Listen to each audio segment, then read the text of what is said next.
రక్షకుడునైన యేసు క్రీస్తు వారి శ్రేష్టమైన నామానికి మహిమ కలుగునుగాక.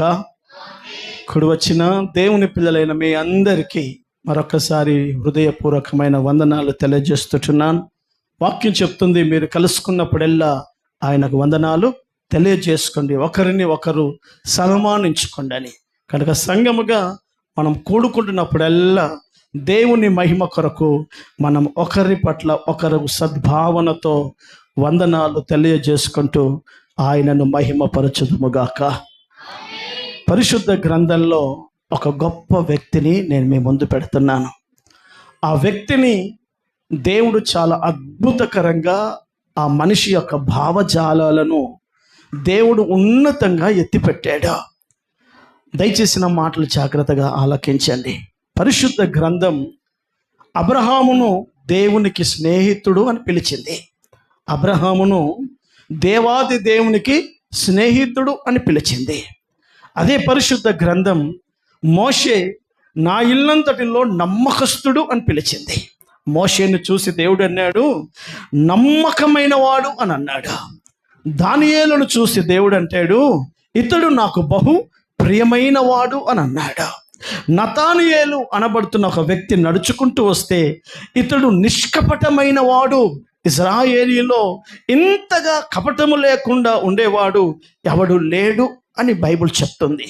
ఒక్కొక్కరిని గురించి దేవుడే సాక్ష్యం పలికి, సాక్షాత్తు సర్వశక్తి కలిగిన దేవుడే ఈ భూమి మీద మానవ అవతారముతో వచ్చిన నా ప్రభువుని యోర్దాను నదిలో బాప్తిస్మం తీసుకొని బయటకు వచ్చినప్పుడు, ఇతడు నా ప్రియమైన కుమారుడు, ఇతని యందు నేను ఆనందిస్తున్నాను.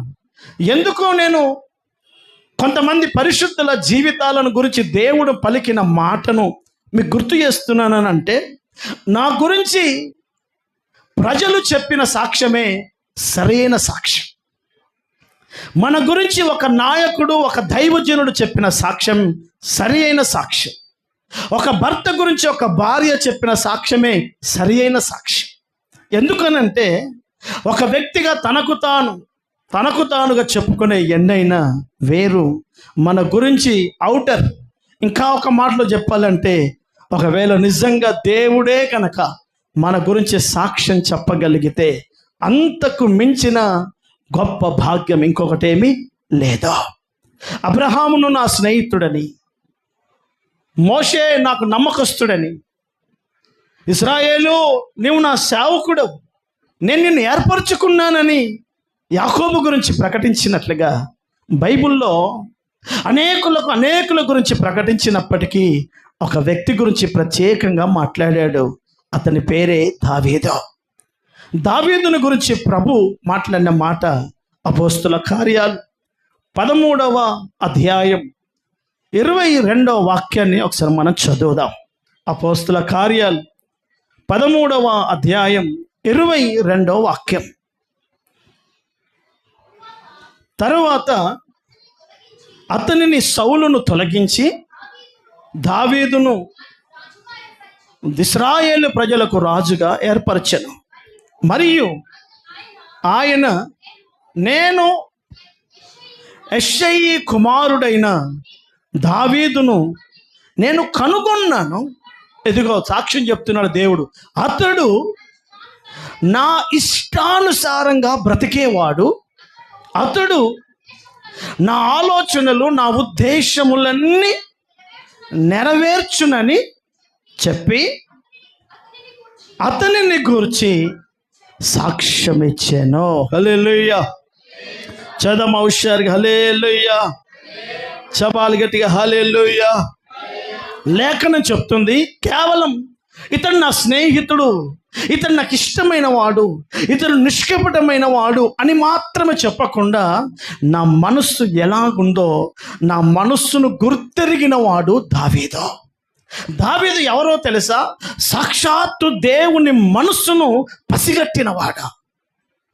అంత మాత్రమే కాదు, నా ఆలోచనలు నేను చెప్పడానికంటే ముందే నా ఉద్దేశంలో నేను ఏమనుకుంటున్నానో, నేను ఒక మనిషి పట్ల ఏ సంకల్పం కలిగి ఉన్నానో అది ఇతడు నెరవేర్చడానికి పరితపిస్తాడు. నా హృదయానుసారుడు, నాకు నచ్చినట్టుగా బతకడానికి దావీదు తప్పిస్తాడు. దావీదు గురించి పరిశుద్ధ గ్రంథంలో దేవుని బిడ్డలారా 1118 సార్లు రాయబడింది అతని పేరు. యెహోవా అన్న పేరు 7000కు పైబడిగా రాయబడితే అత్యధికంగా ఏ పరిశుద్ధుని పేరు బైబిల్లో రాయబడిందని అంటే ఆయన పేరు దావీదు. దావీదును గురించి బైబిల్ చెప్పింది తెలుసా? బైబిల్ ఇశ్రాయేలు ప్రజలందరికీ మీ తండ్రి అయిన అబ్రహాం అని పిలికింది. విశ్వాసులకు తండ్రి అబ్రహాము అని చెప్పబడింది. కానీ దావీదు దగ్గరికి వచ్చేసరికి దావీదే దేవునికి తండ్రి అని పిలువబడ్డాడు. దావీదు కుమారుడా అని యేసు ప్రభుని పిలిచారు.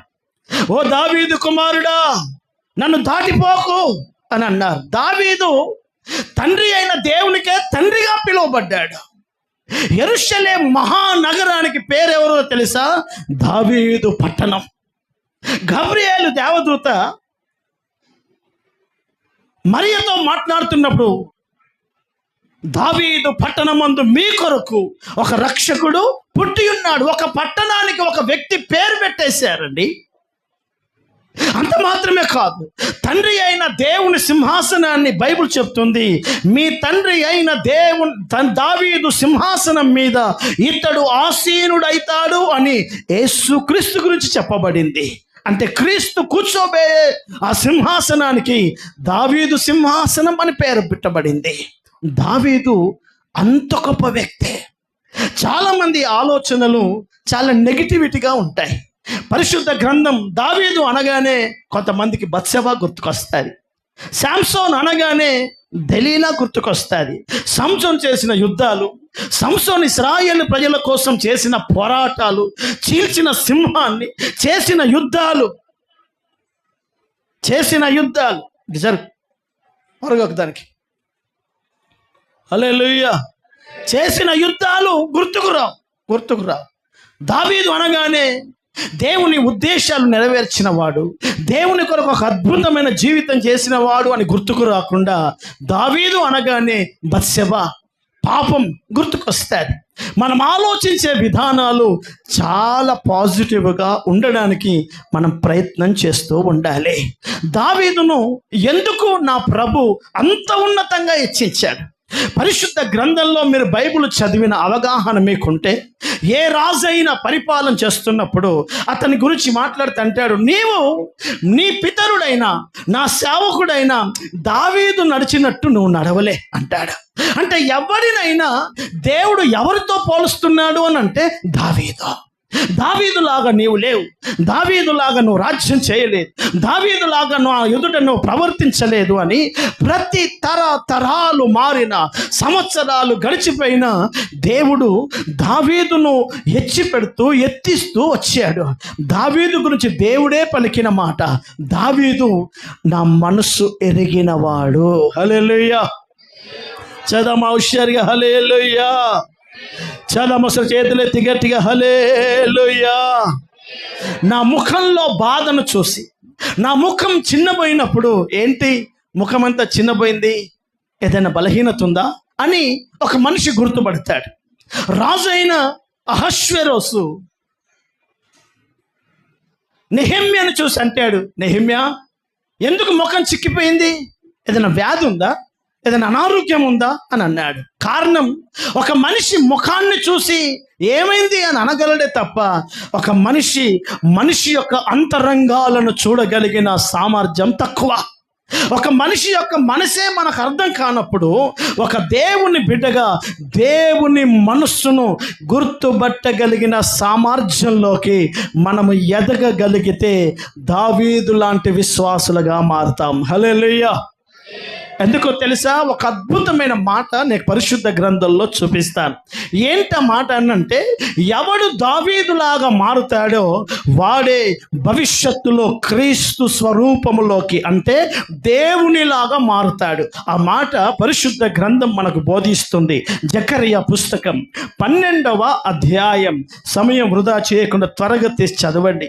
జకరియా గ్రంథం 12వ అధ్యాయం 7వ వాక్యాన్ని చదువుదాం. మరియు దావీదు ఇంటి వారును యెరూషలేము నివాసులను తమకు కలిగిన యెహోవా యూదా వారిని మొదట రక్షించును. ఆ కాలమున యెహోవా యెరూషలేము సంఘ నివాసులకు సంరక్షకుడుగా ఉండును. ఇదిగో ప్రభు రాకడ దినాల గురించి మాట్లాడుతూ అంటాడు, ఆ కాలమున వారిలో ఇదిగో బలహీనమైన విశ్వాసులు. ఆ కాలంలో ఎలా మారుతారో తెలుసా? బాగా వినండి. ఆ కాలమున ఇదిగో జోయలిట్రా ఎఫ్రాయిం ఇట్రా, ఆ కాలమున శక్తిహీనులు, చదువు, శక్తిహీనులు దావీదు వంటి వారుగాను, దావీదు వంటి వారు దేవుని వంటి వారుగా జనుల దృష్టికి యెహోవా దూతల వంటి వారిగా ఉంటారు. హల్లెలూయా. చదం చేతులెత్తి గట్టిగా హల్లెలూయా. ఆ కాలమున, నా వైపు చూడండి, మీరు తలలు పైకి ఎత్తండి. ఆ కాలమున అంటే మహిమ కలిగిన దేవుడు భూమి మీద ప్రత్యక్షమయ్యే ఆ దినాన సంఘంలో 2 మార్పులు జరుగుతాయి. ఇదిగో ఈ మనిషి నామకార్థంగా తనకు తోచిన ఆత్మీయతలో బతుకుతున్నవాడు. కాలాలు మారిన కొద్దీ ఇతడు ప్రభు రాకడ దినాల్లో దావీదు వంటి వాడిగా మారుతాడు. చెప్పడు, ఎలా మారుతాడు? దావీదు వంటిగా మారుతాడు. అయితే ప్రభు రాకడ దినాల కంటే ముందే ఈ మనిషి దావీదులాగా గనక బ్రతికితే ఇతడు దేవుని వంటి వాడిగా, అంటే యేసు స్వరూపములోకి మారుతాడు. హల్లెలూయా. సంగమా, నీవు నేను రేపు ప్రభురాకడలో ఎత్తబడే గుంపు ఎవరో తెలుసా? క్రీస్తుకు కలిగిన సంపూర్ణతలోకి ఎవడు మారుతాడో వాడే ప్రభురాకల్లో ఎత్తబడతాడు. ఒక దైవజనుడిగా నేను, ఒక విశ్వాసిగా నీవు ఈ కాలంలో దావీదు బతికినట్టుగా గనక మనం బ్రతికితే ఆ మహిమ కలిగిన దేవుడు ప్రత్యక్షమయ్యే ఆ దినాలలో దేవుని పోలికలోకి మనం మారుతాము. హల్లెలూయా. ఇప్పుడు దావీదు ఎలా బ్రతికాడో నేను మీకు చూపిస్తాను. దావీదు జీవన విధానం మనకు అర్థమైతే దావీదు దేవుడికి నచ్చినట్టుగా బ్రతికాడు అని బైబిల్ చెప్తుంది. నేను నీవు అలాగూ గనక బ్రతికితే మనము కూడా ఒక సంఘముగా, ఒక సేవకుడిగా మనము కూడా దేవుని ఉద్దేశములు ఎరిగిన వారముగా, దేవుని మనస్సు గుర్తెరిగిన వారముగా బ్రతుకుతున్నాము అని అర్థం. బాగా వినండి, నాకు దేవుడు అర్థం కాకుండా నేను చేసే సేవ సేవలాగా ఉండదు. నీకు దేవుడు అర్థం కాకుండా నువ్వు చేసే భక్తి భక్తిలాగా ఉండదు. ఏ దేవుణ్ణైతే నువ్వు ఆరాధిస్తున్నావో, ఏ దేవుణ్ణైతే నేను సేవిస్తూ సేవ చేస్తున్నానో ఆ దేవుడు మనకు అర్థం కావాలి. హల్లెలూయా. చదమ హుషారుగా హల్లెలూయా, హల్లెలూయా.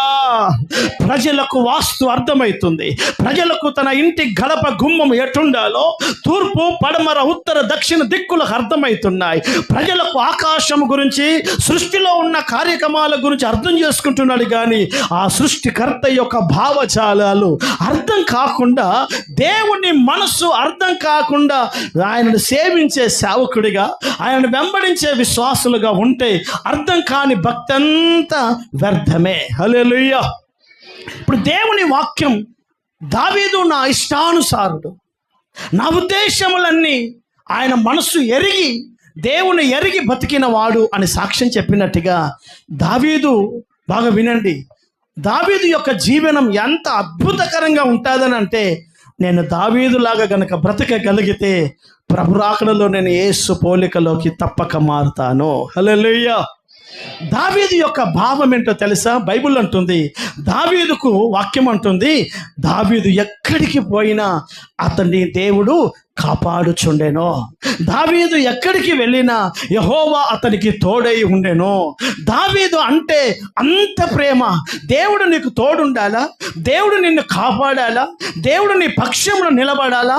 అయితే దావీదు ఎలా బతికాడో ఒక్కసారి ప్రభు దగ్గర మనం నేర్చుకొని మన ప్రార్థనలో, దేవా నన్ను కూడా మా మూల పితరుడైన, మా తండ్రి అయిన మా దావీదు వలె బ్రతికే భాగ్యం, ఆ జ్ఞానం నాకు దయచేయమని మనం అడగగలిగి ప్రయాసపడగలిగితే మన జీవితాలు భాగ్యంగా మారుతాయి. హల్లెలూయా. చదము హుషారుగా హల్లెలూయా.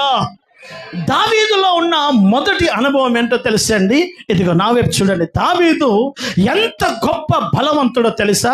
అతని మీద ఉన్న అభిషేకం గొప్పది. దావీదు తల మీద సాక్షాత్తు ఒక ప్రతిష్ట కలిగిన గొప్ప దైవజనుడు. ఆ కాలంలో అతని పేరు వింటేనే భయభ్రాంతులైన సమూయేలు ఆ దావీదును అభిషేకించాడు. మామూలు సేవకుడితో దగ్గర పెరిగిన వ్యక్తి కాదు ఈయన. ఈ దైవజనుడైన సమూయేలు ద్వారా అభిషేకించబడ్డాడు దావీదు. అంత మాత్రమే కాదు, దావీదు ఎంత బలవంతుడోనంటే తన మందలను మేపుతున్నప్పుడు తన దగ్గరికి వచ్చిన సింహములను సైతం మేక పిల్లను చీల్చినట్టుగా చీల్చి అవతల పడేయగలిగిన బలవంతుడు. అంత మాత్రమే కాదు, దావీదు తన మంద మీదికి ఎదురుగా వచ్చిన ఎలుగు బంటిని ఒక చేత్తో చంపి అవతల పడేసిన వాడు.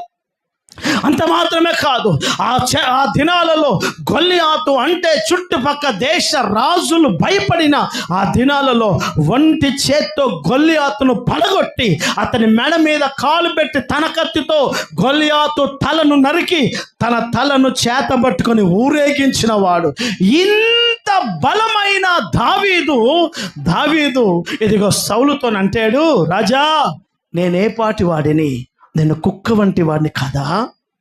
నేను మిన్నల్లి వంటి వాడని కాదా? నన్నెందుకు తరుముతున్నావు? నేను ఏ పాటి వాడను? నేను ఏ గొప్పవాడని అనుకుంటున్నావు? ఈ మాట ఆలోచించండి. దావీదు గొప్పోడు కాదా? దావీదు బలవంతుడు కాదా? అసలు దావీదు అంటే ఆ ప్రాంతంలో అందరికి ఒకలాంటి భయం ఉంటే దావీదు అంటున్నాడు, నేను ఏ పాటి వాడను. హల్లెలూయా. దావీదులో ఉన్న మొదటి గుణలక్షణం ఏంటో తెలుసండి?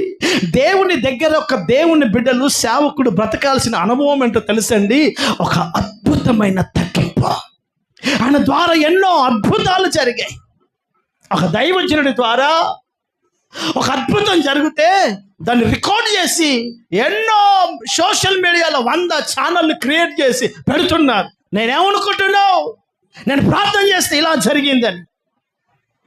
ఒకవేళ నేను అంటున్నాను, ఈ కాలంలో ఎవడైనా దావీదులాగా సింహము చీల్చుంటే ఒక సెల్ఫీ పెట్టుకొని ఎన్ని న్యూస్ ఛానళ్ళకు ఫోన్ చేసి పిలిపించుకొని వీడియో క్రియేట్ చేస్తున్నాను. దావీదు చంపిన సంగతి దావీదుకు తప్ప ఎవరికి తెలియదు. అది ఎప్పుడు చెప్పాడు అని అంటే, ఒకరోజు సౌలు అన్నాడు, బాబు నువ్వు చిన్నపిల్లోడివి నాయన, ఆ గొల్లియాతు మీదకి యుద్ధానికి నువ్వు వెళ్ళలేవు అని అంటే, అయ్యా ఒకరోజు అప్పటి వరకు దావీదు సింహాన్ని చంపిన సంగతి ఎవరికి చెప్పలేదు. తన ద్వారా జరిగిన అద్భుతాలు, తన ద్వారా జరిగిన గొప్ప కార్యాలు ఎక్స్పోజ్ చేసుకోగలిగిన వ్యక్తి కాదు, తగ్గుతాడా. ఇది దేవుని స్వభావం. అందుకే పరిశుద్ధ గ్రంథం అంతా చూడండి, అద్భుతాలు జరిగినప్పుడు నా ప్రభు అంటాడు, ఎవరికి చెప్పకు, ఎవరికి చెప్పకు అంటే కప్పిపుచ్చుకునే తత్వం దేవుని స్వభావం. ఆ స్వభావం సాక్షాత్తు దైవజనుడైన దావీదులో కనపడుతుంది. ఒకవేళ ఆ రోజు సింహాన్ని చంపి, అర్థమవుతుందండి, సింహాన్ని ఆడ పడేసి ఊర్లోకి వచ్చి, లేకపోతే వీలైతే బండి మీద సింహాన్ని వేసుకొని బెత్లెహేము నగరం అంతా ఊరేగించాలి. నేను ఎవరో తెలుసా? సింహాన్ని అలా ఒంటి చేత్తో చీల్చవతల పడేసాను. నన్ను ఏమనుకుంటున్నారు అని బెత్లెహేము నగరం, యెరూషలేం పట్టణం అంతా తిప్పాల్సిన వ్యక్తి ఎవ్వడికి చెప్పలేదు. తన తండ్రికి చెప్పలేదు, తన అన్నలకు చెప్పలేదు, ఎవరికి చెప్పలేదు. సమయం వచ్చింది కనుక నన్ను చిన్నోడు అనకు, నాతో దేవుడు ఉన్నాడయ్యా, నేను సింహాన్ని ఎలుగు పంటిని చంపాను అని తన ద్వారా జరిగిన బలమైన కార్యాలు సమయం వచ్చినప్పుడు చెప్పాడు. కానీ తన కార్యాలన్నీ కప్పిపుచ్చుకున్నాడు. హల్లెలూయా. సంగమా, మొదటి గుణలక్షణం ఏంటో తెలుసా దావీదుది? మన ద్వారా ఎన్ని అద్భుతాలు జరగని, మన ద్వారా ఎన్ని మహిమ కలిగిన కార్యాలు జరగని, ఒక విశ్వాసిగా నీ ద్వారా మందిరాలే కట్టబడని, ఒక విశ్వాసిగా 100 మంది సేవకులను పోషించగలిగే దైవికమైన ప్రతిష్ట నీలో ఉండని, ఒక దైవజనుడిగా నా ద్వారా అనేక రోగాలు బాగుపడని, మూగవారు మాట్లాడని, చెవిటి వారు వినబడని, క్యాన్సర్ గడ్డలు కరిగిపోని, ఎన్నైనా జరగని,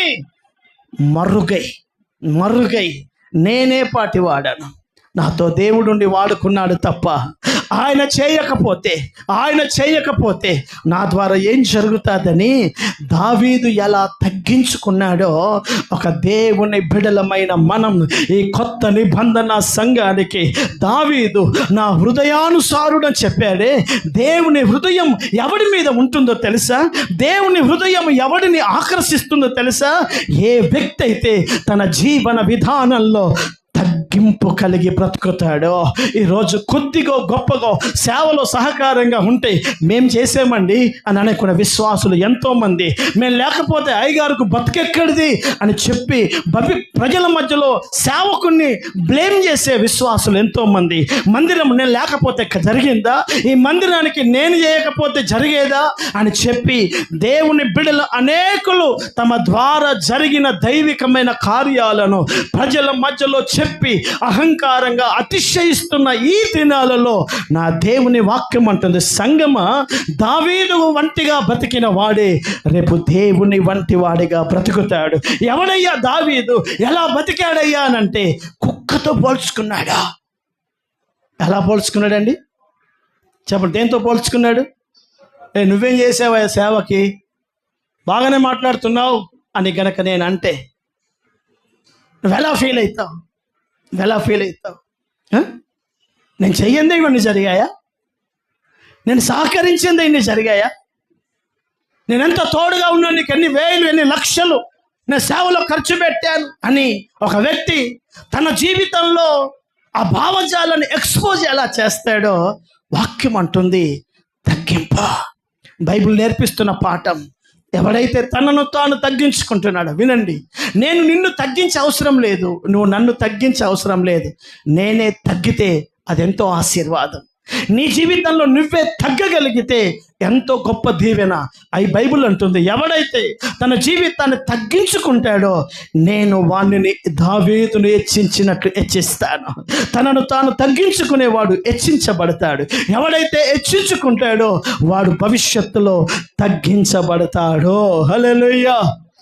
దావీదు సింహాలను ఎలుగు పంటలను చంపి ఒక దెబ్బతో దేవుని బిడ్డలారా గొలియాతును చంపి 1000 మంది స్త్రీలు దావీదును యెరూషలేము వీధిలో ఎదుర్కొంటూ సౌలు 1000 కొలది, దావీదు 10,000 కొలది చంపాడు, దావీదు గొప్పవాడు అని 1000 మంది గాన ప్రతిగానాలు చేస్తూ అతన్ని సన్మానం చేస్తూ అతన్ని ఎదుర్కొన్న ఆ దైవజనుడు అంటాడు, నేను కుక్క వంటి వాడనయ్యా.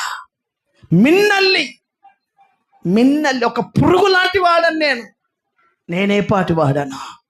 ఇలా దేవుని సేవలో నీవు చెప్పగలమా?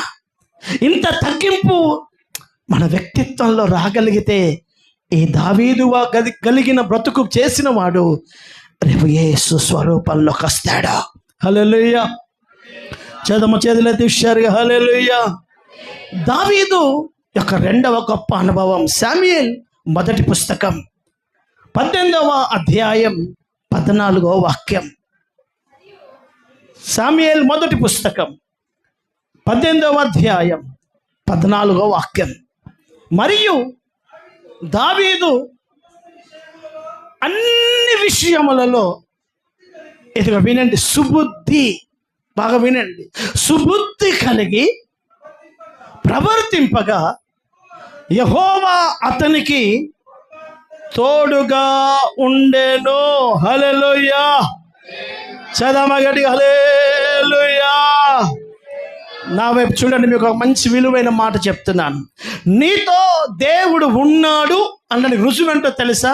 నీ వరం కాదు, నీ అభిషేకం కాదు. నీతో దేవుడు ఉన్నాడు అంటే రుజువు ఇప్పుడే చదివాం.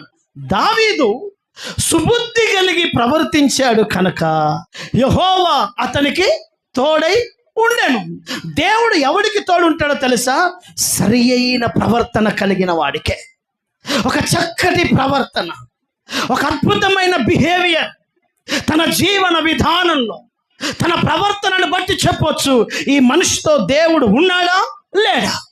నీ ప్రవర్తన అస్తవ్యస్తంగా ఉంటే, నీ ప్రవర్తన అపవిత్రంగా ఉంటే, నీ ప్రవర్తన దైవ క్రమంగా లేకపోతే నువ్వు గొంతు చించుకొని అరిచి దేవుడు నాతో ఉన్నాడు అని అన్నంత మాత్రాన ఏం పోయేదేమీ లేదు. కారణం ఏంటో తెలుసా? దేవుడు ఎవరితో ఉంటాడో తెలుసా? ఎవడైతే చక్కటి ప్రవర్తన కలిగి ఉంటాడో. హల్లెలూయా, చెప్పండి గట్టిగా హల్లెలూయా. ఏంటి చక్కటి ప్రవర్తన? నీకు చూపిస్తాను. ఏంటి సుబుద్ధి కలిగిన ప్రవర్తన? మనం చదువుతున్నాం, దేవుడు వాక్యం అంటుంది, దావీదు అన్ని విషయములలో ఏంటట? అన్ని విషయములలో సుబుద్ధి కలిగి ప్రవర్తించుచుండెను కనుక యెహోవా అతనికి తోడై ఉండేనో. హల్లెలూయా. ఏంటి సుబుద్ధి కలిగిన ప్రవర్తన? అటెన్షన్, స్టాండర్డ్, మంచి బట్టలు, తెల్లని బట్టలు, చేతులు కట్టుకొని నిలబడడం, ఇదా? ఏంటి నీ బిహేవియర్? దేవుడు మెచ్చుకోగలిగిన ప్రవర్తన ఏంటి? మనం చేతులు కట్టుకుంటే మనిషి నమ్ముతాడేమో కానీ దేవుడు నమ్ముతాడని అనుకోద్దాం. మనం తెల్ల బట్టలు వేసుకొని నిండు కొంగు కప్పుకొని ఉన్న సొమ్ములని పక్కకు పెట్టి అందరి ముందు సద్భావన కలిగిన వ్యక్తిగా ప్రవర్తిస్తే, అబ్బా ఈ మనిషి ఎంత బాగుంది, ఎంత సూపర్ ప్రవర్తన ఉంది అని ఒక మనిషిని మనం కనిపెట్టొచ్చు. కానీ అంతరంగంలో వ్యక్తిగత బిహేవియర్ను సర్వశక్తి కలిగిన దేవుడు చూస్తాడు. ఒక మంచి మాట నేను మీకు గుర్తు చేస్తున్నాను, వినండి. దేవుని వాక్యం చెప్తుంది సుబుద్ధి కలిగిన ప్రవర్తన అంటే ఏంటో తెలుసా? అదే 18వ అధ్యాయం 5వ వాక్యాన్ని ఒకసారి చదువుదాం. దావీదు సౌలు తనను పంపిన చోట ఎల్లను పోయి సుబుద్ధి కలిగి పని చేసుకొని చాలా. నా వైపు చూడండి, ఇట్లా బిడ్డ. హల్లెలూయా. చదమ చేతులెత్తి హుషారుగా హల్లెలూయా. చదమ చేతులెత్తి గట్టిగా హల్లెలూయా. సుబుద్ధి కలిగిన ప్రవర్తన అంటే నెంబర్ 1, వినండి, ఇది మనకు అవసరం. నువ్వు దావీదులాగా మారకపోతే రేపు ప్రభు వస్తాడు, ఒక గుంపును తీసుకెళ్తాడు, నీవు ఇక్కడే ఉంటావు. ఆ 666 ముద్ర వేసుకొని భూమి మీద అంధకార సామ్రాజ్యపు యొక్క బంధకాలలో 7 ఏళ్ల శ్రమలలో నువ్వు చిక్కిపోవాల్సి వస్తుంది. ఆలోచించు. దావీదుకు ఒక నాయకుడు ఉన్నాడు, అతని పేరు సౌలు. చెప్పండి, ఏం పేరు? సౌలు. దావీదు సౌలు యొక్క చేతి కింద పనివాడు. ఇంకా దావీదు రాజు కాలే. ఇప్పుడు దావీదుకు అధికారి అయిన సౌలు ఉన్నాడు. బైబిల్ అంటుంది సౌలు దావీదుకు పని చెప్తున్నాడు. దావీదు పలానా చోటికి వెళ్ళి యుద్ధం చేసిరా. దావీదు పలానా ఫిలిష్తీయుల దగ్గరికి వెళ్ళి యుద్ధం చేసిరా.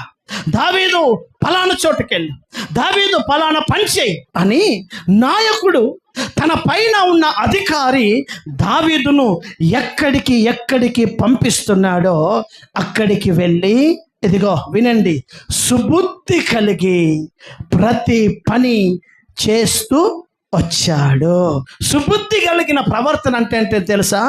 నీ పైన నాయకుడుగా ఉన్నవాడు, నేను నడిపిస్తున్న దైవజనుడు, నీకు దైవ విలువలు నేర్పిస్తున్న ఒక సేవకుడు నీకేదైతే పని అప్పగించాడో, దేవుని ఘనమైన పనిలో ఏ బాధ్యతలైతే నువ్వు కలిగి ఉన్నావో, ఆ మహిమ కలిగిన దేవుని సేవలో ఏ బాధ్యత అయితే నీవు కలిగి ఉన్నావో, ఆ పనిని నువ్వు సరిగ్గా చేయగలిగితే, నాయకుడు సేవకుడు చెప్పినట్టుగా చేయగలిగితే దాన్ని అంటారు సుబుద్ధి కలిగిన ప్రవర్తన. హల్లెలూయా. చదవంగడిగా హల్లెలూయా. నన్ను ప్రారంభ దినాల్లో అయ్యా బ్రాంచ్కి పంపేవాడు. ఉదయం వెళ్ళి అయ్య దగ్గర ప్రార్థన చేసి బాబు పలానా బ్రాంచ్కి వెళ్ళి ఇదిగో పలానా టైం వరకు నువ్వు వచ్చేయాలి ఇక్కడికి అని చెప్పేవాడు. ఆ టైం లోపు రాకపోతే అనేవాడు నేను చెప్పింది చేయలేదు అని అనేవాడు. వెళ్ళి చాలా పర్యాయాలు వెళ్ళి వచ్చేవాడు. వచ్చిన తర్వాత ఇదిగో ఇలా కానుక తీసి అతని చేతికిస్తే తీసుకొని అతనికి 2-3 పర్యాయాలు అలా ఇస్తూ అయ్యా ఆరాధన బాగా జరిగిందని చెప్పి వచ్చేవాడిని. ఒక రోజున అతను అన్నాడు, బాబు నేను వెళ్ళే ఆ స్థలానికి ఇప్పుడు నిన్ను పంపించాను, నేను నిలబడాలి, నాకు సమయం కుదరదు కనుక ఇప్పుడు నేను పంపించాను. నేను వెళ్తే నా బిడ్డలు ఎవరు వచ్చారు, ఎవరు ఎట్లున్నారు, ఎవరు అనారోగ్యంతో వచ్చారు, ఎంతమంది వచ్చారు, ఎవరు రాలేదు నేను చూసుకుంటాను. నేను చూసుకుంటాను. ఇప్పుడు నిన్ను పంపాను కనుక నువ్వు వచ్చినప్పుడు నాకేం చెప్పాలో తెలుసా? ఎవరు రాలేదో చెప్పాలి. చెప్పండి, ఎవరు రాలేదో చెప్పాలి. గట్టి ఎవరు రాలేదో, ఎందుకు రాలేదో నేను వాళ్ళని అడగాలి. ఎందుకంటే ఏ కారణంతో రాలేదో నాకు తెలియదు కదా. ఏ కారణంతో రాలేదో అది తెలియాలి. 2, ఎవరు అనారోగ్యాలతో ఉన్నారు, అక్కడ పరిస్థితి ఏంటి, అవన్నీ చెప్పాలి. ఒకరోజు అన్నాడు నాతో, ఏం వాక్యం చెప్పావు అని అన్నాడు. అయ్యా విశ్వాసం గురించి చెప్పాను అని అన్నాడు. ఎంతసేపు చెప్పావు అని అన్నాడు. 1/2 అవర్ చెప్పాను అని అన్నాడు. ఇప్పుడు చెప్పు అని అన్నాడు. 1/2 అవర్ నేను ఇక్కడే ఉంటాను, ఏమేం చెప్పావో ఇప్పుడు చెప్పు అని అన్నాడు. హల్లెలూయా. చదమ గట్టిగా హల్లెలూయా. ఎందుకో తెలుసా? నువ్వేం చెప్తున్నావు నాకు, ఏం చెప్తున్నావు నాకు తెలియాలి. ఎందుకు? ఒక దైవజనుడి స్థానంలో నేను నిన్ను పంపించాను. నువ్వు అక్కడ ఏం చెప్తున్నావు సంఘానికి? సంఘం బలపడుతుందా, లేకపోతే గాలి కబుర్లు చెప్పొస్తున్నావా, లేకపోతే రాజకీయాలు చెప్తున్నావా? ఏం చెప్తున్నావు అంటే అర్థం ఏంటి అంటే, దైవజనుడు సౌలు పంపిన చోటెల్లా, చదువుకో, పంపిన చోటెల్లా ఇతడు వెళ్ళి పని చేసుకొని వచ్చాడు కనుక అది సుబుద్ధి కలిగిన ప్రవర్తన. హల్లెలూయా. ఇప్పుడు ఒక దైవజనుడిగా నేను మీకు ఒక పని అప్పగించాను, ఒక విశ్వాసిగా మీకు పని అప్పగించాను. సంఘంలో మీకు పని ఉంది, సిస్టమ్ పెట్టే పని ఉంది. ఇదిగో అర్థమవుతుందా? నేను బల్లార్షకి వెళ్తే అర్థమైందా, నేను దిగుతాను. దిగిన తర్వాత రేయ్ ఏడున్నారా అని అంటే, అంకుల్ ఇప్పుడు వెళ్తున్నా అంటాడు.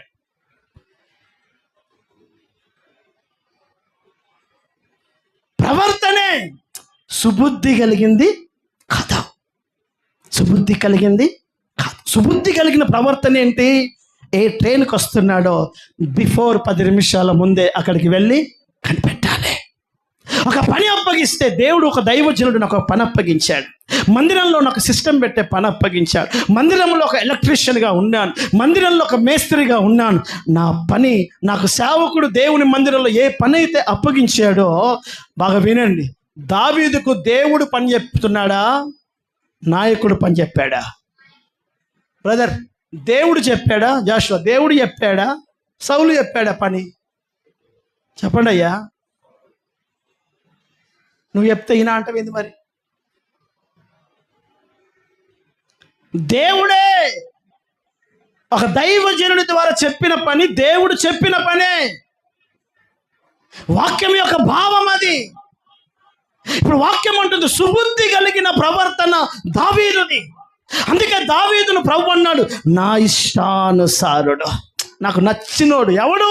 ఒకటి తగ్గింపు కలిగిన వాడు. 2, నేను అప్పగించిన పనిలో నమ్మకంగా పనిచేసిన వాడు, వాడే నా దృష్టి ఎదుట సుబుద్ధి కలిగిన ప్రవర్తన కలిగిన వాడు. హల్లెలూయా. నా సంగమా బాగా ఆలోచించండి. ఇదిగో పెద్దలైన మీరు, పసిపిల్లలైన యవనస్తులైన, ఒక దైవజనుడిగా నేను మీకు చెప్తున్నమాట.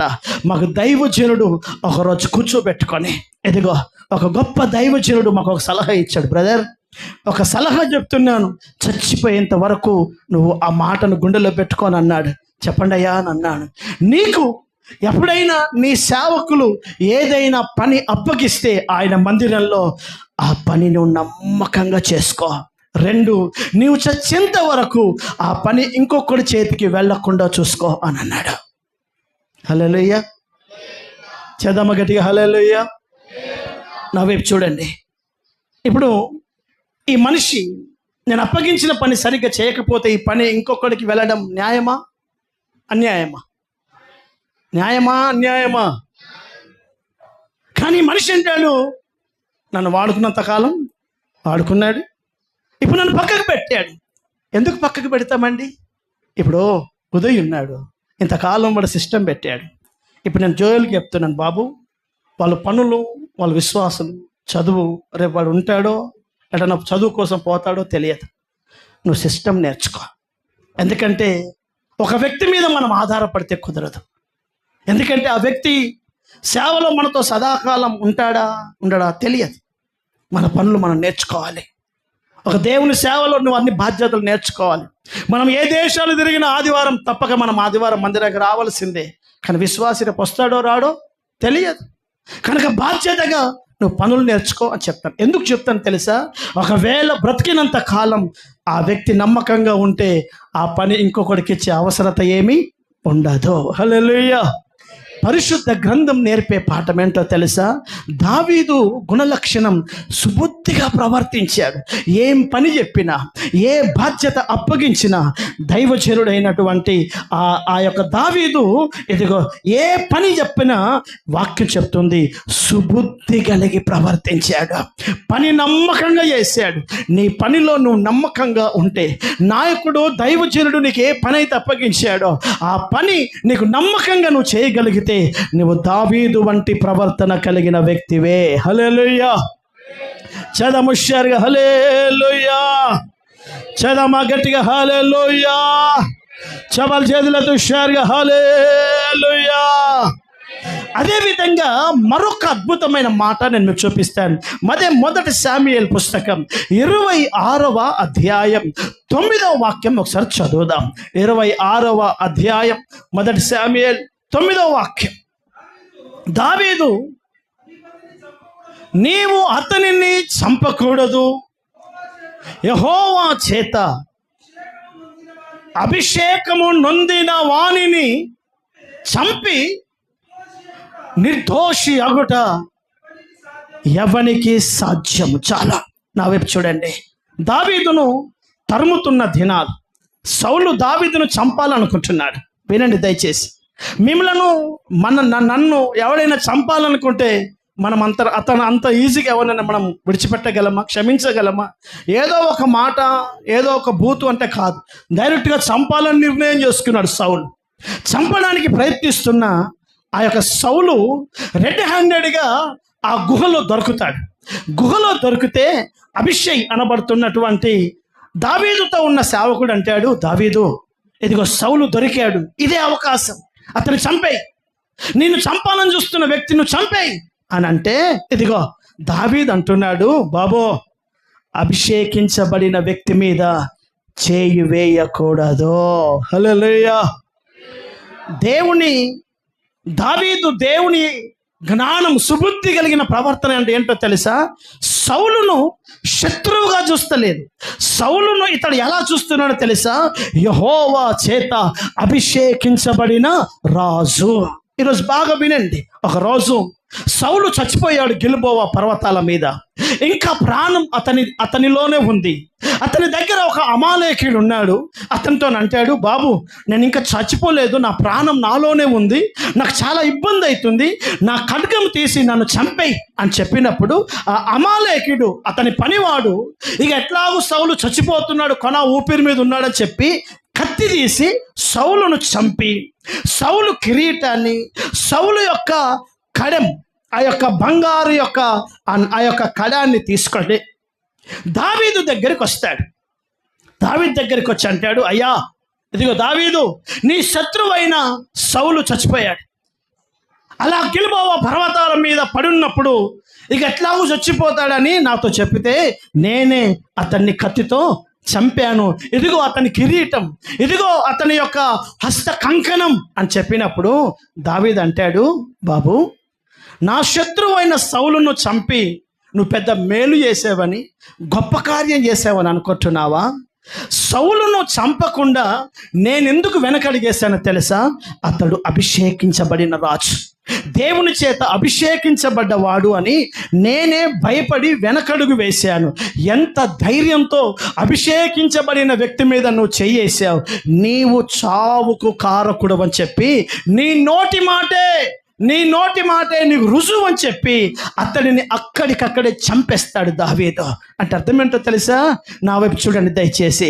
దావీదుకు శత్రువు సౌలే. అయినా దావీదు సౌలును శత్రువుగా ఎప్పుడు చూడలేదు. చాలామంది విశ్వాస బిడ్డలు, సేవకులు, చాలామంది దైవజనులను, దేవుని చేత అభిషేకించబడి సేవలో వాడబడుతున్న సేవకులను నువ్వు శత్రువుగా చూస్తున్నావా? పనికి మాలిన వ్యక్తిగా చూస్తున్నావా? దేవుని చేత అభిషేకించబడిన వ్యక్తిగా చూస్తున్నావా? నీ ఊహకు వదిలేస్తున్నాను. బాగా వినండి. దైవజనుడైన దావీదు యొక్క లక్షణం ఏంటో తెలుసా? అతను సుబుద్ధి కలిగిన ప్రవర్తన ఏంటో తెలుసా? దావీదు యొక్క మనస్సు సౌలు మీద ఎలా ఉందో తెలుసా? ఇతడు దేవుని చేత అభిషేకించబడిన వాడు. ఈరోజు నీ కుటుంబంలో భోజనం చేస్తున్నప్పుడు వినండి, ఈరోజు నువ్వు భోజనం చేస్తున్నప్పుడు నీ పిల్లలందరితో కలిసి కూర్చున్నప్పుడు ఆ పాస్టర్ ఇట్లా, ఈ పాస్టర్ ఇట్లా, ఈ పాస్టరమ్మ ఇట్లా, ఈ పాస్టర్ అక్క ఇట్లా అని నీ పిల్లలతో కలిసి తింటున్నావు చూడు. అభిషేకించబడిన వారిని చులకన చేసి మాట్లాడుతూ, దేవుని చేత అభిషేకించబడిన సేవకులను, సేవకురాలిని, దైవజనుల కుటుంబాన్ని గురించి ఎప్పుడైతే నువ్వు తక్కువగా అంచనా వేసి నీవు ఒక పనికి మాలిన వ్యక్తి గురించి మాట్లాడినట్లుగా మాట్లాడుతున్నావో, వాక్యం అంటుంది నీ ప్రవర్తన యెహోవా దృష్టికి సరి అయినదిగా ఉండదు. హల్లెలూయా. చవాలి గట్టిగా హల్లెలూయా. చదము షరిగా హల్లెలూయా. దేవుని సేవకులను, దేవుని చేత అభిషేకించబడిన విశ్వాస బిడ్డలను, నీ తోటి విశ్వాసిని, నీ తోటి సేవకులను నీవు ఏ దృక్పథంలో చూస్తున్నావు? అతని బలహీనతనా? అతని సమస్యనా? వాస్తవంగా దావీదు అనుకుంటే సౌలును పెద్దగా విలువగా ఇచ్చే అవసరం ఏమీ లేదు. కారణం సౌలు విలువైన జీవితం ఏం చేయడం లేదు. అయినా అతని క్యారెక్టర్ను కాదు, కానీ అతని మీద పోయబడిన అభిషేకాన్ని చూస్తున్నాడు. నువ్వు ఒక సేవకుని ఎలా చూస్తున్నావు? నీ సుబుద్ధి ప్రవర్తన దేవుడు నీతో ఉన్నాడు లేడు అనడానికి రుజువు నీ బిహేవియరే. నీ ప్రవర్తనలో ఒక సేవకురాలిని, నీ ప్రవర్తనలో ఒక దైవజనుని, వీరు దేవుని చేత అభిషేకించబడ్డవారు, దేవుని పిలుపుతో వచ్చిన వారు, దేవుని సన్నిధానంలో నిలబడుతున్న వారు అనే భావనతో చూస్తావా? నువ్వెలా చూస్తావో నీ ప్రవర్తన దాని మీదనే ఆధారపడి ఉంటుంది. హల్లెలూయా. చదమ గట్టిగా హల్లెలూయా. దావీదు ఎలాంటి వాడో తెలుసా? సుబుద్ధి కలిగిన ప్రవర్తన అంటే ఒకటి, చెప్పిన పని చెప్పినట్టుగా చేయడం. సుబుద్ధి కలిగిన ప్రవర్తన అంటే రెండు, దేవుని బిడ్డలారా, అభిషేకించబడిన వారిని సగౌరవంగా హృదయములో ఉన్నతమైన ఆలోచనలతో ఇతడు దైవజనుడు, ఇతడు దైవ సేవకురాలు, వీరు దేవుని బిడ్డలు అని గుండె నిండా వారి పట్ల ఉన్నత దృక్పథంతో ఆలోచన కలిగి బ్రతకడం. మూడవదిగా సత్ప్రవర్తన. అర్థమవుతుందా? సుబుద్ధి అంటే అర్థం ఏంటో తెలుసా? ఇదిగో వినండి. దావీదును ఒకరోజు భోజనానికి పిలిచి, ఇదిగో అలా భోజనాన్ని పెడుతూ సౌలు ఈటె తీసుకొని దావీదు మీదకి విసిరాడు. ఎందుకు విసిరాడు? డైరెక్ట్గా చంపాలనే విసిరాడు. దావీదును ఒక్క దెబ్బతో, దావీదును గోడకు ఈటే కడుపులో నుంచి దూర్చుకపోని దావీదు దెబ్బకు అక్కడికక్కడ చావాలన్న ఉద్దేశంతోనే సౌలు ముందు భోజనం పెట్టాడు. కానీ కడుపులో ఉన్న విషయాన్ని కక్కి ఆ ఈటెను విసిరాలనుకున్నాడు, విసిరాడు.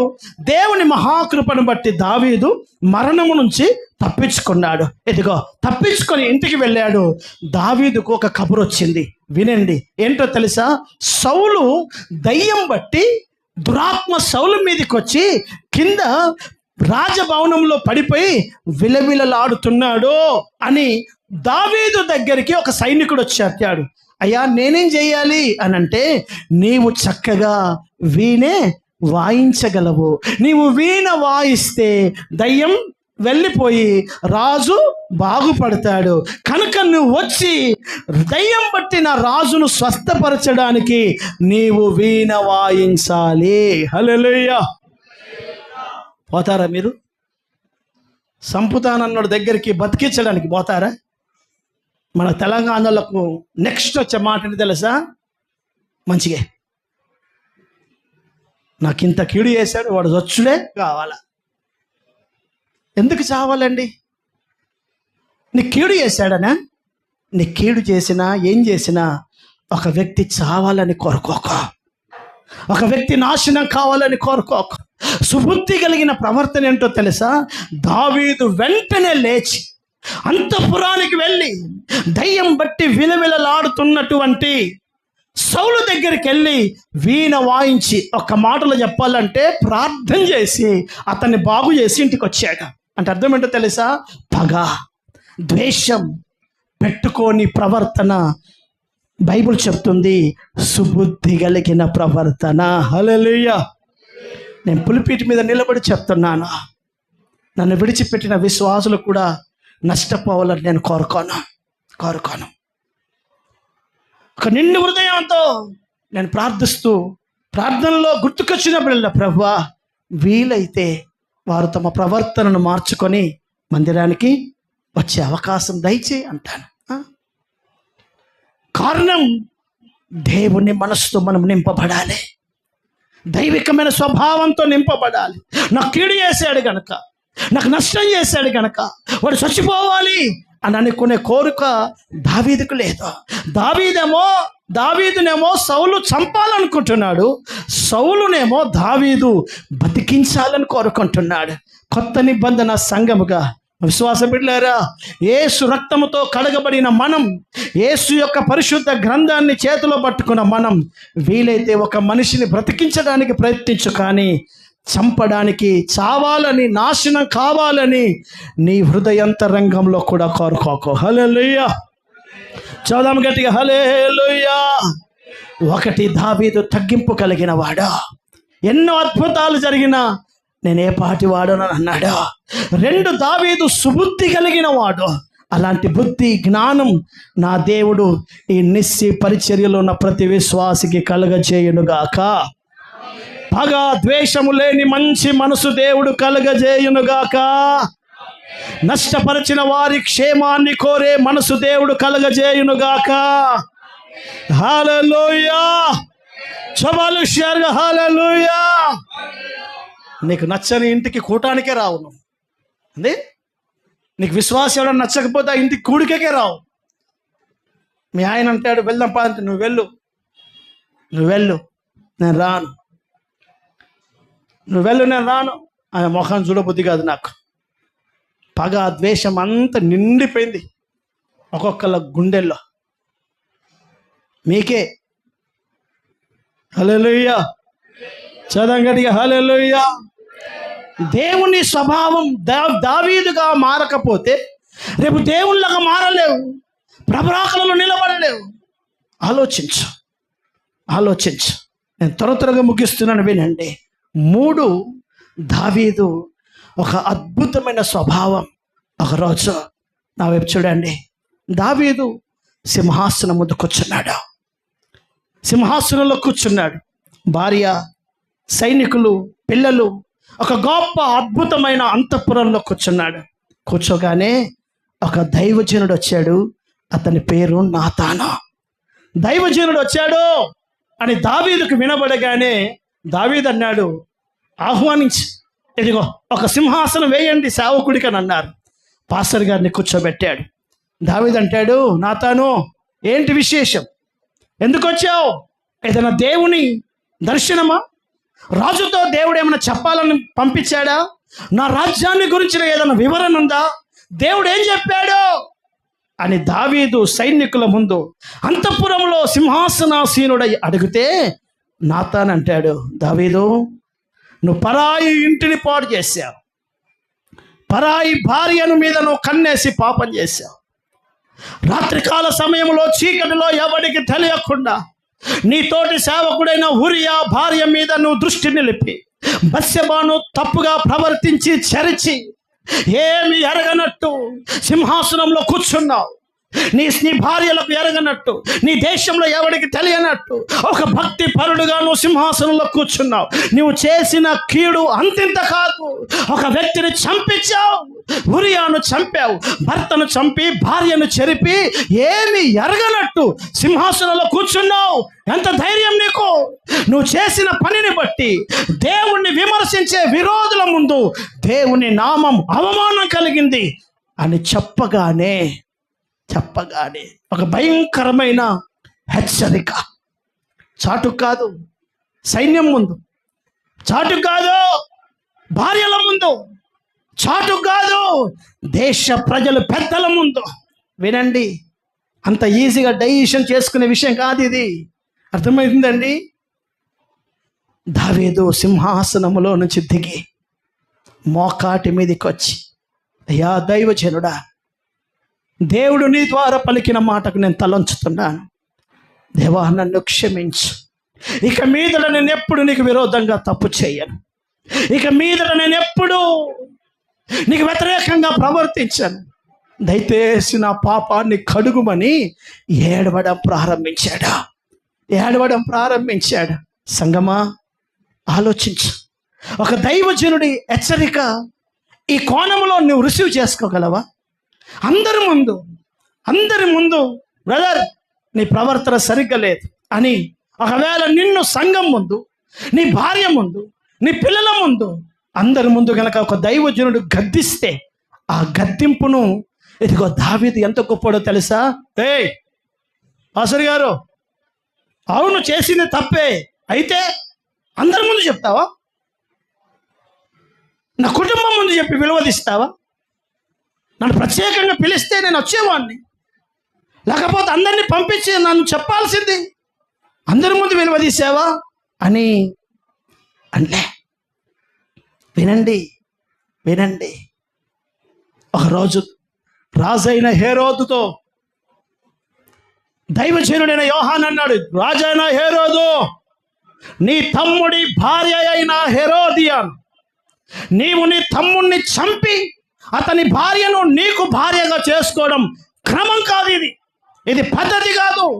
పరాయి వాడి భార్యను నీకు భార్యగా ఎందుకు చేసుకున్నావు అని అందరి ముందు గద్దిస్తే, హేరోదు రాజు యోహాను తల తీపిచ్చాడు.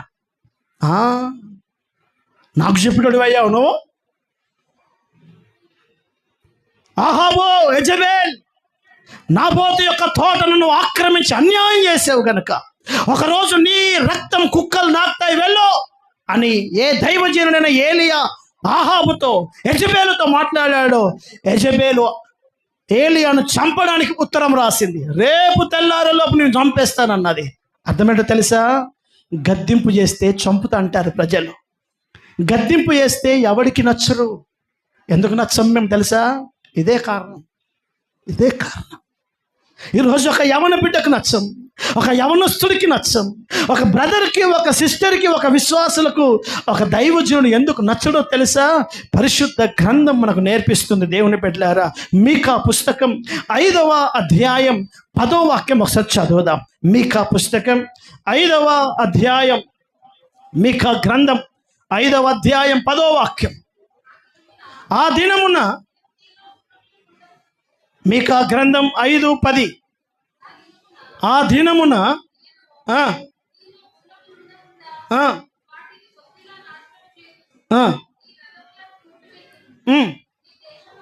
మీకా పుస్తకం చదువుతున్నావా? 5:10 చదువు.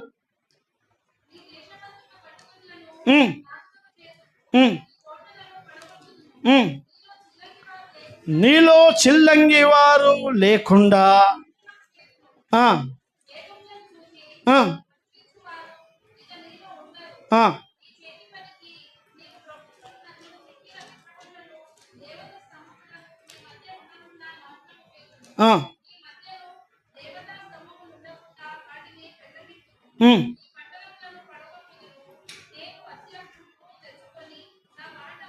ఆమోసు పుస్తకం 5వ అధ్యాయం 10వ వాక్యం చదవండి. 9-10.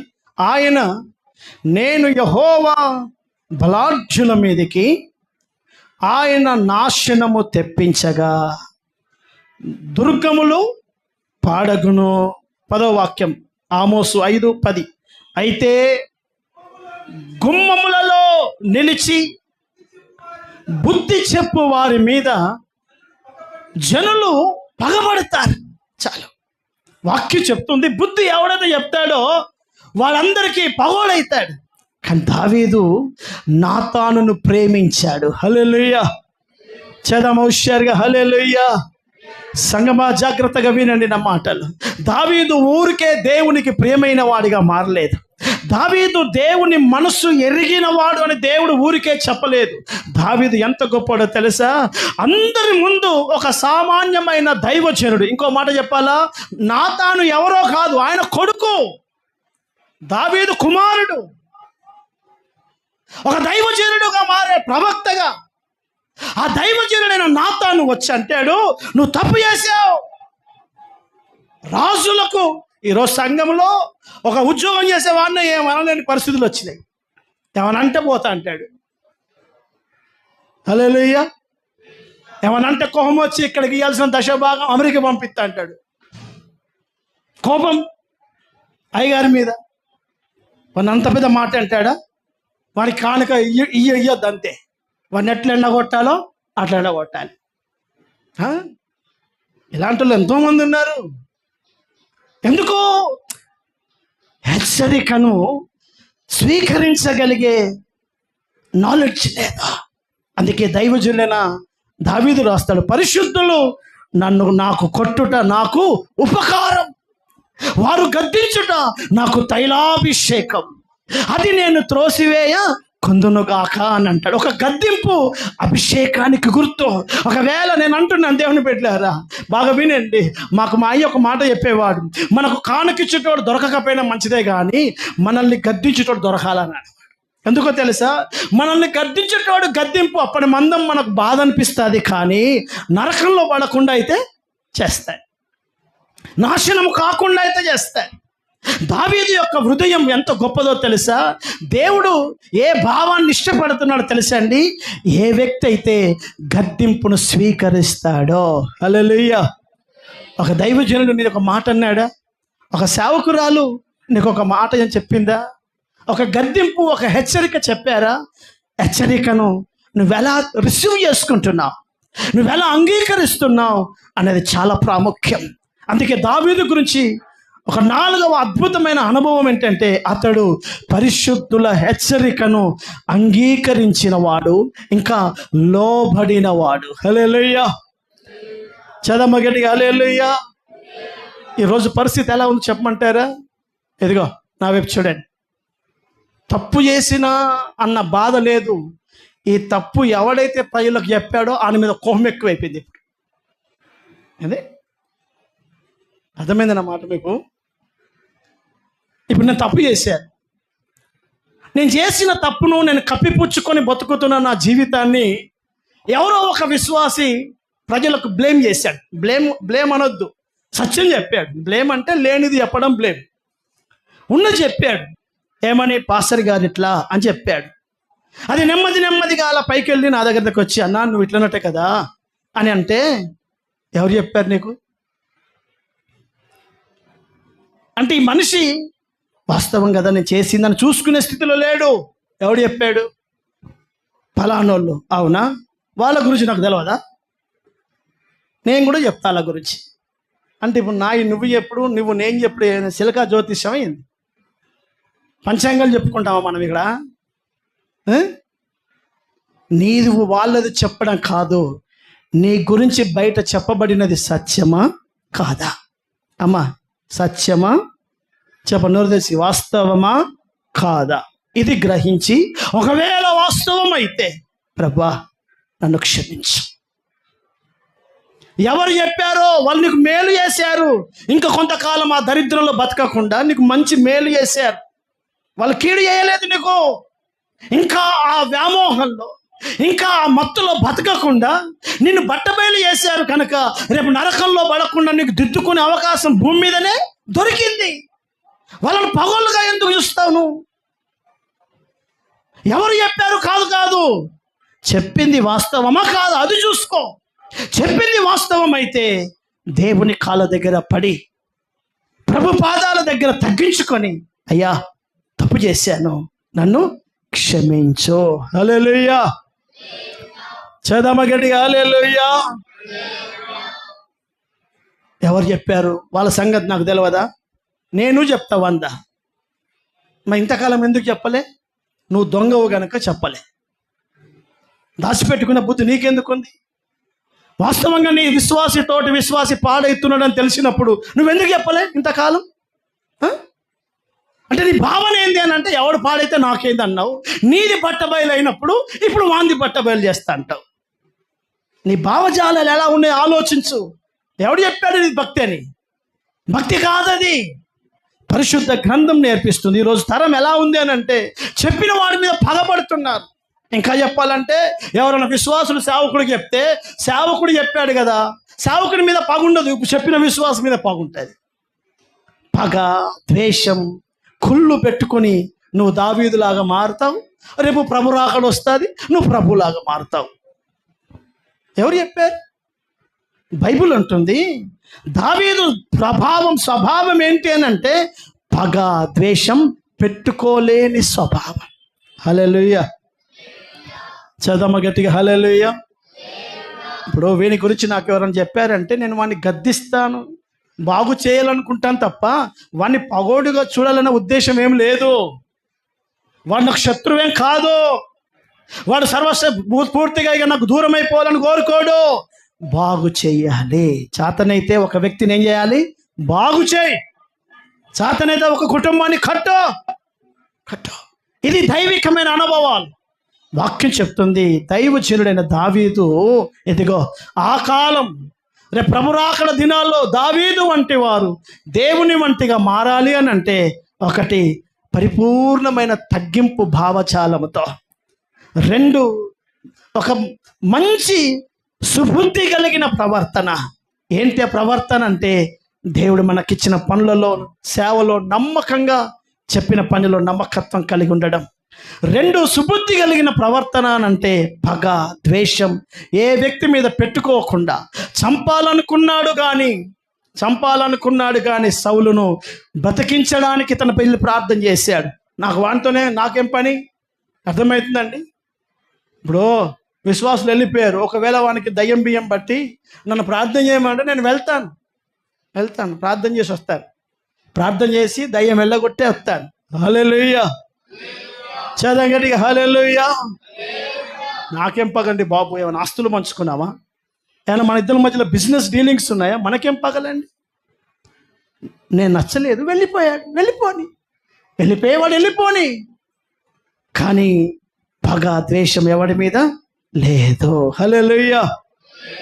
చదవం గట్టిగా హల్లెలూయా. అభిషేకించబడిన వారిని చులకన చేసి మాట్లాడద్దా. ఎప్పుడు నువ్వు నోటి నుండా నీ నోరు తెరిచి దైవ సేవకుల గురించి తప్పుగా మాట్లాడక.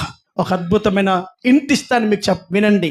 అబ్రహామా, నిన్ను దీవించే వారిని నేను దీవిస్తా, నిన్నెవడైతే శపిస్తాడో నేనే శపిస్తానన్నాడు దేవుడు. నన్ను శపిస్తే నేను మీకు శాపాలు పెట్టే అవసరం లేదు, దేవుడే శాపం పెడతాడు. నన్ను మీరు శపిస్తే నీకోసం ఒక ప్రసంగం టైం అంతా తీసుకొని మీకు శాపాలు పెట్టే అవసరత నాకేమీ లేదు. బైబిల్ చెప్తుంది నిన్నెవడైతే శపిస్తాడో నేరుగా నేనే ఇంటర్ఫేర్ అవుతాను, నేనే శపిస్తాను. నువ్వు మౌనంగా ఉండు అన్నాడు. మౌనమే జీవితాలకు పరిష్కారం. హల్లెలూయా. పరిశుద్ధ గ్రంథం చెప్తుంది చివరిగా ఒక మాట. ఒకరోజు నాతానుతో దైవజనుడైన దావీదు అంటాడు, నాతాను ఇదిగో నా వైపు చూడండి, నాతాను నీతో ఒక విషయం మాట్లాడాలి. రాజా చెప్పండి అని అంటే, నేను దేవదారు మ్రానులతో కట్టిన ఇంట్లో ఉంటున్నాను. నా దేవుని మందసం గుడారంలో ఉంటుంది కనుక నాకు బాగా అనిపించడం లేదు. నా దేవునికి ఒక ఘనమైన మందిరం కట్టించాలని నేను అనుకుంటున్నాను. నువ్వు ప్రార్థించు, దేవుడేం సెలవిస్తే నాతో చెప్పా. బాగా వినండి. దేవుడు దావీదుకు కలలో కనపడి, దావీదు నిన్ను రాజుగా చేశాను, ఎక్కడో గొర్రెలు మేపుకునే నిన్ను శ్రీమంతుడిగా చేశాను, నాకు నువ్వు మందిరం కట్టించు, నువ్వు దేవదారు ప్రాణులతో బంగారంతో పూత వేయబడిన ఇంటిలో ఉంటున్నావు, నా మందసం ఒక గుడిసెలో ఉంటుంది అని దేవుడు కలలో కనపడి చెప్పలే. వినండి, ప్రేరేపణ ఇవ్వలేదు, ప్రేరేపణ దావీదుకే కలిగింది. ఇది భక్తి. హల్లెలూయా. చదమ్మ గట్టిగా హల్లెలూయా. ప్రైవేట్ స్కూల్లో జాబ్ చేసి 4,000, 3,000, 5,000కు తిరిగి తిప్పి అయ్యా గవర్నమెంట్ ఉద్యోగం ఇయ్యయ్యా అని ఏడ్చిన దినాల్లో గవర్నమెంట్ ఉద్యోగం ఇచ్చాడు. నీ ఆశకు మించిన స్థాయిని ఇచ్చాడు. నీకు ఒక శ్రేష్టమైన సామర్థ్యం ఇచ్చాడు. ఎప్పుడైనా నీ మనసులో దేవుని సేవ గురించి ఆలోచన కలిగిందా? అమ్మా, ఉద్యోగం వచ్చింది, 1,00,000 రూపాయలు నెలకు జీతం, కొనే ఒక కారు, పోతే పోనీ EMI 20,000 కడదాం, కొనే ఇంకో ఫ్లాటు, కొనుక్కోవడం తప్పేం లేదు. దేవుడు మీకు అన్ని ఇవ్వాలి. అయితే నేను చెప్పాలనుకుంటున్న మాట, దావీదు, నేను ఎక్కడో ఉన్న నిన్ను రాజు చేశాను. విశ్వాస బిడ్డ, ఎక్కడో 4,000 5,000 మధ్యలో ప్రైవేట్లో బతుకుతున్న నీకు ఉద్యోగం ఇచ్చాను. ఎక్కడో చాలా చిన్న జీవితం చేసిన నీకు హెచ్చించాను. ఎప్పుడైనా నువ్వు పడుకున్నప్పుడు, కూర్చున్నప్పుడు నీ హృదయంలో దేవుని మహిమ గురించి, ఆయన సేవ సంబంధమైన వాటి గురించి ప్రేరేపణ ఎప్పుడైనా కలిగిందా? అమ్మా, ఎప్పుడైనా కలిగిందా? దయచేసి ప్రకటనలు వినండి. వచ్చే వారం మీటింగ్ ఉంది, భోజనాలు పెట్టాలి, సేవకులు వస్తున్నారు. మీలో ఎవరికైనా ప్రేరేపణ ఉంటే పెట్టండి. ఎవడికి వస్తుంది ప్రేరేపణ? ఎవడికి రాదు ప్రేరేపణ. ఎందుకు? అసలు ఉంటే కదా ప్రేరేపణ. హల్లెలూయా. ఈ యొక్క ప్రకటనే తప్పు. ఎందుకు తప్పు అంటున్నా తెలుసా? చెప్పకముందే మనం గ్రహించగలగాలి. హల్లెలూయా. ఈరోజు మా సంఘంలో మీటింగ్ ఉంది. ఈరోజు దేవుని మందిర పరిచర్య జరుగుతుంది, దేవుని కార్యాలు జరుగుతున్నాయి, దేవుని మందిరం కడుతున్నారు, దేవుని స్థలం కొంటున్నారు, దేవుని మందిరంలో ఫలానా వస్తువులు అవసరములు ఉన్నాయి. ఇది దావీదు యొక్క హృదయం. ఎందుకో తెలుసా? దావీదు దేవుని హృదయాన్ని ఎరిగివాడు. దావీదు ఎలాంటివాడు తెలుసా? దేవుని మనసును ఎక్స్రే కనులతో చూసేవాడు. మనకు ఎక్స్రే అట్లా పెట్టుకుని చూసినా, ట్యూబ్లెట్కు పెట్టినా అర్థమవుతలేదు. ఎందుకు? అసలు కన్నులు మనకు ఆ నాలెడ్జ్ రాలేదు. హల్లెలూయా. చదవండి గట్టిగా, హల్లెలూయా. ఆలోచించు సంగమా, దావీదుకు దేవుడు ఏం చెప్పలేదే. ఈరోజు దావీదు లాంటి స్వభావం ఒక సేవకుడిగా నాకు, ఒక విశ్వాసిగా మీకు నా దేవుడు దయచేయునుగాక. ఆ భావజాలంతో నా దేవుడు మనలను నింపునుగాక. దావీదు ఊరికే దేవుని మనసు ఎరిగిన వాడని దేవుడు సాక్ష్యం ఉట్టిగా చెప్పలేదు. దావీదు, నేను మంచి ఇంట్లో ఉంటున్నాను, నేను మంచి గృహంలో ఉంటున్నాను, నా మందిరం బాగలేదు, మా సేవకులు క్షేమంగా లేరు, నా దేవుని మందిరంలో చాలా కొరతలున్నాయి అని ఆలోచన చేయగలిగిన వాడే దావీదు. హల్లెలూయా. చదమ గట్టిగా, హల్లెలూయా. దావీదు దేవుడు అడగక ముందే స్పందించాడండి. అంత గొప్ప భాగ్యం. అందుకనే ఇదిగో ఈ పరిశుద్ధ గ్రంథం ఫ్లక్స్లో 10వ తరగతి పాస్ అయిన మన బిడ్డ ఫోటో ఇట్లా గనక వచ్చిందనుకో, ఆ రోడ్డు మీద పోయినప్పుడల్లా చూస్తాం ఫోటో. మనం చూసుడే కాదు, మనం పోతున్న బండ ఎవడన్నా ఉంటే చూడు నా బిడ్డ ఉందాడా అంటాం. కారణం, మన బిడ్డ అలా ఉండడం మన గర్వం, మనకు సంతోషం, చాలా సంతోషం ఇస్తుంది. ఎందుకనంటే మన బిడ్డ ఒక శ్రేష్టమైన స్థితిలో ఉంది గనక. నేను అంటున్నాను, దేవుని బిడ్డలారా, వాక్యం చెప్తుంది, దేవుని సన్నిధి పరిశుద్ధ గ్రంథం రేపు తరతరాలు భూమి సూర్యుడు ఉన్నంత కాలం ఈ పరిశుద్ధ గ్రంథం ఉంటుంది. ఈ గ్రంథంలో 1,118 సార్లు దావీదు దావీదు దావీదు అని రాయబడిందని. అంటే ఏంటండి? అంత గొప్ప భాగ్యం, అంత గొప్ప భాగ్యం. యెహోవా అన్న నామము తర్వాత అధికంగా రాయబడ్డ పేరు అదే. మాటి మాటికి పలికాడు, నా సేవకుడైన దావీద్, నా సేవకుడైన దావీద్. ఎందుకు చెప్తున్నాను తల్లి? ఒక మనిషి నోరార మాటి మాటికి ఆ పేరు పలికాడు అని అంటే దావీదు దేవుని హృదయాన్ని ఎలా గెలుచుకున్నాడో అర్థం చేసుకోండి. నా సంగమా, దావీదు ఒక గొప్ప అనుభవాలు నేను మీ ముందు పెట్టాను. ఇదిగో దావీదు స్నేహితుడిగా మాత్రమే కాదు, దావీదు ఒక నిష్కపటమైన నతానియేలు వంటి వాడు మాత్రమే కాదు, దావీదు ఒక దానియేలు వంటి ప్రార్థన పరుడు మాత్రమే కాదు, దావీదు ఎంత గొప్పడో తెలుసా? దేవుని మనస్సును ఎరిగినవాడు, ఆయన ఉద్దేశములను గుర్తించినవాడు, దేవుని మనస్సును సేటిగా సూటిగా ఎరిగినవాడు. అంత గొప్ప దావీదు భావజాలం, ఎంత గొప్ప అనుభవాలు అని అంటే ఒక గొప్ప తగ్గింపు. ఈరోజు మాటి మాటికి పులిపీటెక్కి చెప్పాలి అనుకుని తప్పిస్తున్న సేవకులు ఎక్కడా? వాళ్ళ పోస్టర్ మీద ఇంత చిన్న ఫోటో ఉంటే, ఇంత చిన్నగా వేసేది నా ఫోటో ఇంత పెద్దగా ఉండాలి అని అనుకునే సేవకులు ఎక్కడ? పాస్టర్ అని రాస్తే నచ్చక రెవరెండ్ అని రాయాలి, పాస్టర్ అని రాసేవేంది అని అనుకొని ఫీల్ అయ్యే సేవకులు ఎక్కడ? అర్థమైందండి? మీటింగ్ అయిపోయిన తర్వాత పలానా బ్రదర్ మీటింగ్ వాళ్ళు అద్భుతకరంగా సహకరించారని పొరపాటున ఒక బ్రదర్ పేరు మర్చిపోతే మొహం మార్చుకునే బ్రదర్స్ ఎక్కడ? ఒక పేరు చెప్పకపోతే పొరపాటున మీ నలుగురు పేర్లు చెప్పాడు, మీరేనట అంత చేసింది, మా పేరు అసలు అయ్యా చెప్పనే లేదు. అరే చెప్పకపోతే ఏమైంది? చేసిన పని దేవుడు చూశాడా లేడా? కుమార్ చూశాడా లేడా? దేవుడు చెప్పాలేంది పేరు?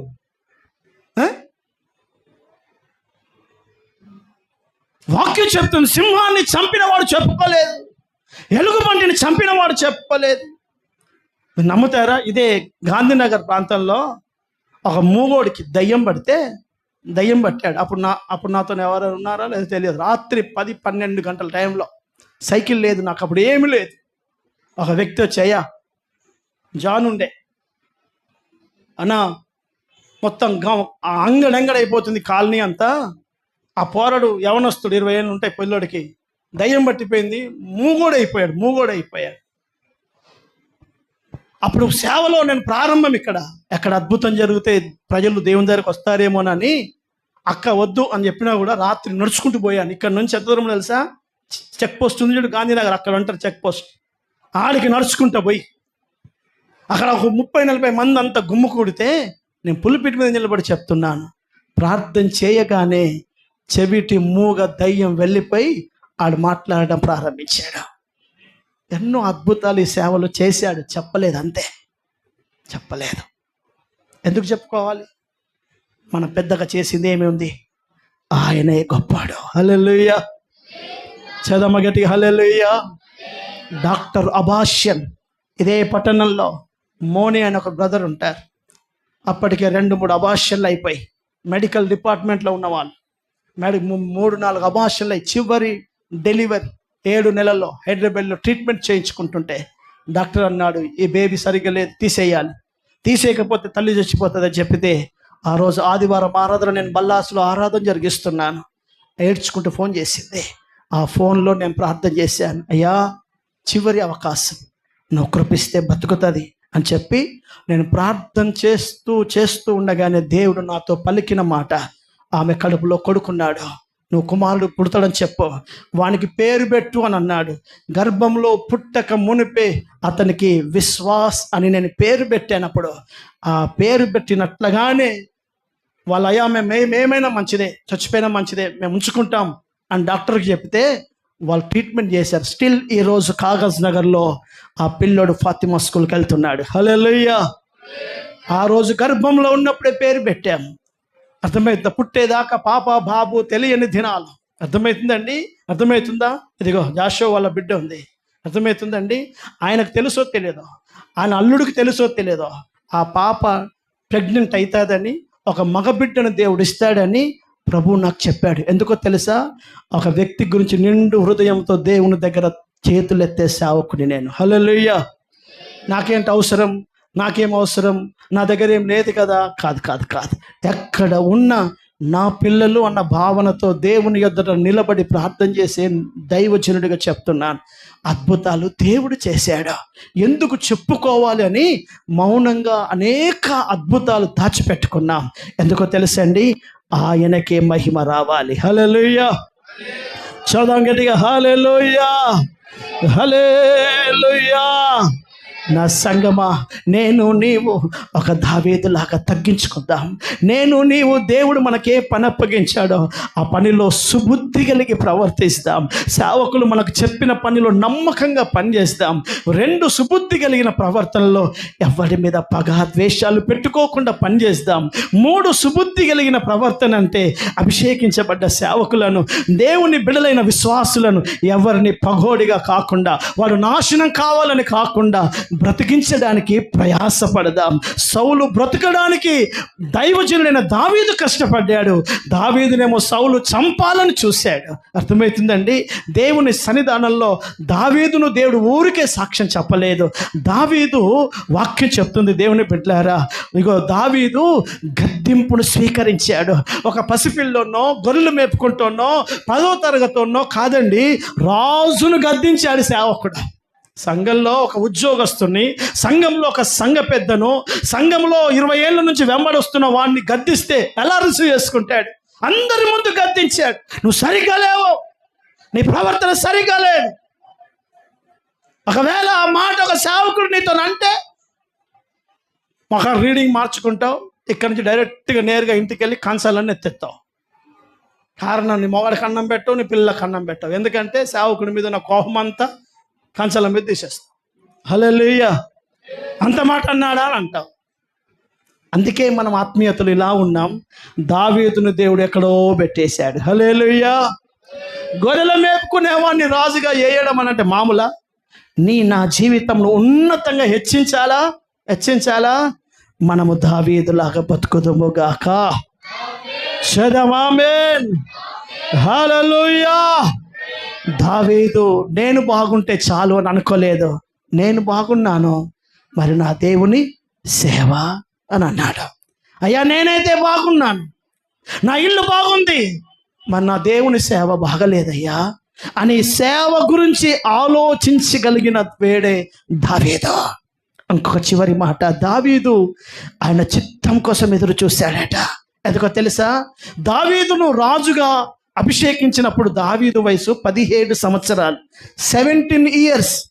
17 ఏళ్ల వయస్సులో, ఇదిగో నా వైపు చూడండి, సమూయేలు అభిషేక తైలాన్ని తన కుటుంబస్తులందరి ముందు పోసి, దావీదు నిన్ను ఇశ్రాయేలు మీద రాజుగా చేసుకుంటున్నాడు దేవుడు అని ప్రకటించాడు.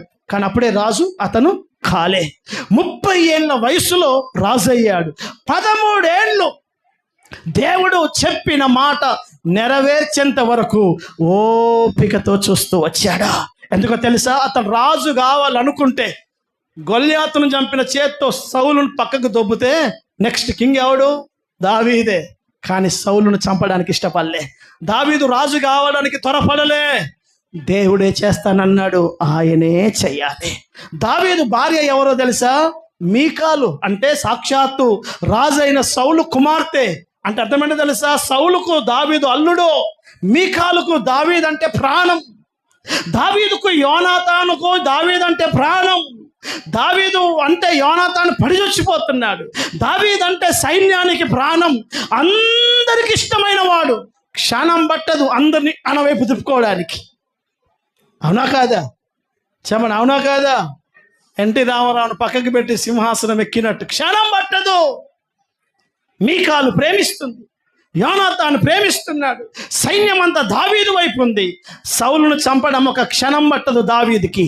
అయినా ఎన్ని అభిమానాలు మన చుట్టూ ఉన్నా దేవుడు చేయాలి, ఆయనే చేయాలని ఎదురు చూసి దేవుడు సమయానుకూలంగా కనిపెట్టి, దేవా నీ చిత్తమే నా జీవితంలో జరగనివ్వమని ఆయన చిత్తం కొరకు ఎదురు చూసిన వ్యక్తి దావీదు.